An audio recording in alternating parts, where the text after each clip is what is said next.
వివాహ సిద్ధి కోసం జ్యోతిష్యపరంగా ఎలాంటి శివారాధన ఉపకరిస్తుందంటారు? ప్రతిరోజు తుమ్మి పుష్పములతో పరమేశ్వరుణ్ణి ఆరాధించాలి.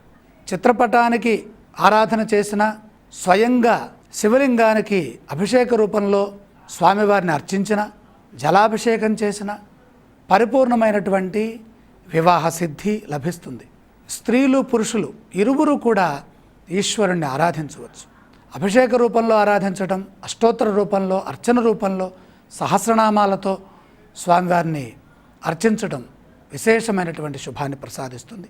అభీష్ట సిద్ధి, వరలాభం, అలాగే కన్యాలాభం ఏది కావాలని మనం ఆ పరమేశ్వరుణ్ణి ఆరాధన చేస్తామో, అభిషేకిస్తామో, పంచామృతములతో కనుక అభిషేకం చేసినట్లయితే సద్యఫలం, అందులో తేనెతో కనుక అభిషేకం చేస్తే మధురమైన ఫలాలు వస్తాయి. జీవితాంతం గుర్తుండిపోయేటటువంటి వ్యక్తుల్ని పొందే అవకాశం ఉంటుంది. గ్రహదోషం కూడా శాంతిస్తుంది. ఎందుకని? సమస్త దేవతలకి కూడా ప్రభువు, అధినాయకుడు మహాదేవుడు కాబట్టి. బ్రహ్మ, విష్ణు, మహేశ్వరులు ఈ ముగ్గురికి అభేదం. ఇక్కడ ఈశ్వరారాధన రూపంలో మనం కనుక అర్చన చేసినట్లయితే పరమేశ్వరుని యొక్క కృపా కటాక్షాల వల్ల మనసులో ఉన్నటువంటి సంకల్పం సిద్ధిస్తుంది. సప్తమంలో ఉన్నటువంటి గ్రహదోషం తొలగుతుంది. సప్తమాధిపతి యొక్క బలం పెరుగుతుంది.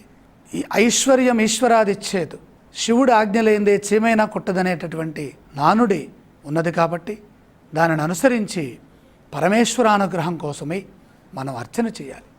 అంతేకాకుండా ఈశ్వర ధర్మపత్ని అయినటువంటి గౌరిని కూడా వివాహంలో స్త్రీలు అర్చించడం అనేటటువంటి సాంప్రదాయం అనాదిగా వేదవిహితంగా సంస్కారపూర్వకంగా చెప్పబడి ఉంది.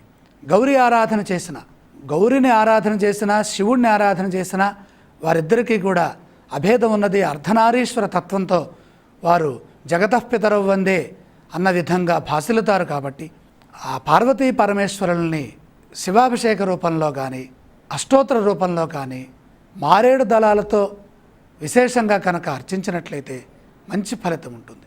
శ్వేత పుష్పాలతో అర్చిస్తే అభీష్ట సిద్ధి. పరమేశ్వరుడికి తెలుపు పుష్పాలు చాలా ఇష్టం. ధవళ అక్షతలు, అక్షతలు కూడా శ్వేతాక్షతలతో పూజ చేయమని చెప్తారు. ఇలా వస్త్ర ధూప దీప నైవేద్యములతో కనుక పరమేశ్వరుణ్ణి ఎవరైతే ఆరాధిస్తారో వారికి పరిపూర్ణమైనటువంటి ఈశ్వరానుగ్రహంతో పాటుగా మాంగళ్యానికి అధిష్టాన దైవం అయినటువంటి ఆ పార్వతీమాత యొక్క కృప కూడా పరిపూర్ణంగా ఈశ్వరుని ద్వారా లభిస్తుంది. అంతేకాకుండా నమశివాభ్యాం నవ యవ్వనాభ్యాం పరస్పరాశ్లిష్ట వపుర్ధరాభ్యాం నగేంద్ర కన్యా వృషకేతనాభ్యాం నమో నమ శంకర పార్వతీభ్యాం. నిత్య నూతనమైనటువంటి ఆ దాంపత్య సిద్ధి, యవ్వన సిద్ధి మనస్సుకి కలుగుతాయి.